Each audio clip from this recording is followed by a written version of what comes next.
Yeah? Anime review in 3 minutes or less. Swish. What's the setting? A peculiar mix between modern day and Victorian England, with a lot of mystical forests and Irish folklore added. What about the story? Chise is an abandoned child and slave for sale. She gets bought by a mysterious cloaked man named Elias Ainsworth. Oh, that's one of them fancy noble names, isn't it? Who turns out to be a mythical creature in disguise and a mage.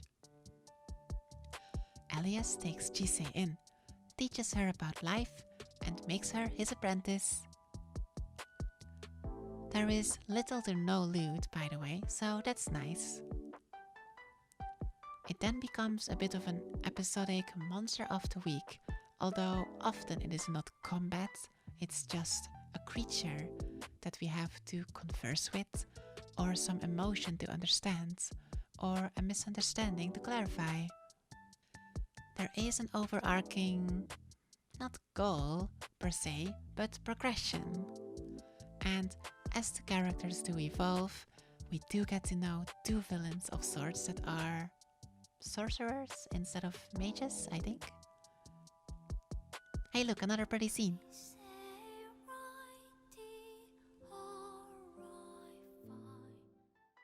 Who are the characters? Sometimes I wonder if I should answer characters before story. Oh well.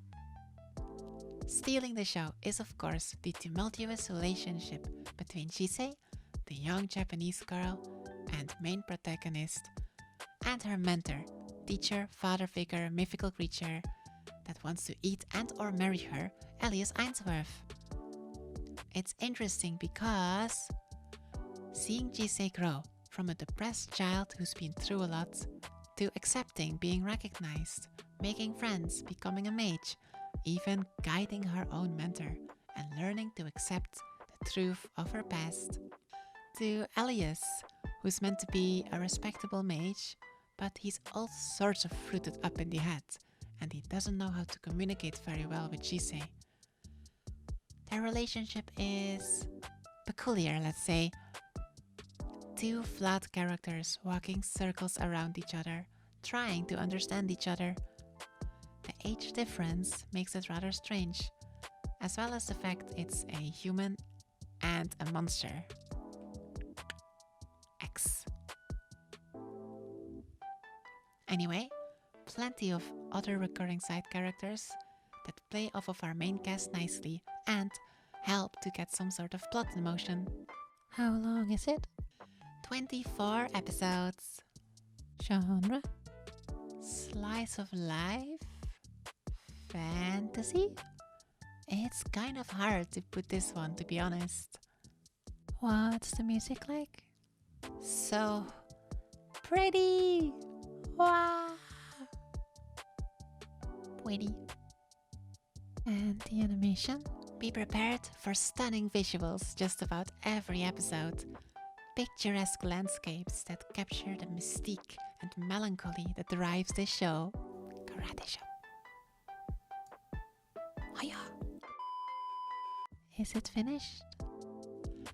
Well, it does conclude somewhat, with the current plot being resolved. Other than that, it's an open ending of sorts, where we wonder how the characters will continue their journey and if they'll actually end up getting married or not. Will there be a second season? Who knows? But for me, there is no need. Anything else? Japan Krish is just the best. Now should you watch? So obviously there is a lot of good to be said about this show. It is very stunning, auditory and visually, and it does speak to the heart about bygone things. Although the villains and their motivations left me rather puzzled, I actually preferred the initial, more episodic approach. There's also a lot of weird fairy stuff happening, as well as symbolism and mythical talk that kind of goes over my AI head. The power system is rather undefined. It's one of those shows where you can't think too hard about who can do what and why. Just enjoy the spectacle and the emotion behind the scene. And boy, do they try to put a lot of emotion behind it. To be honest, I felt fatigued midway through the show. So I'm gonna say maybe. It depends if any one of the things that I spoke about speaks to you. Soridakida! Please enjoy your favorite fandom to the fullest. 見てくれてありがとう。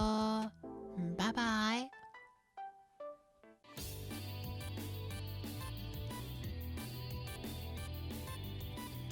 Oh fruit, I forgot to script an outro.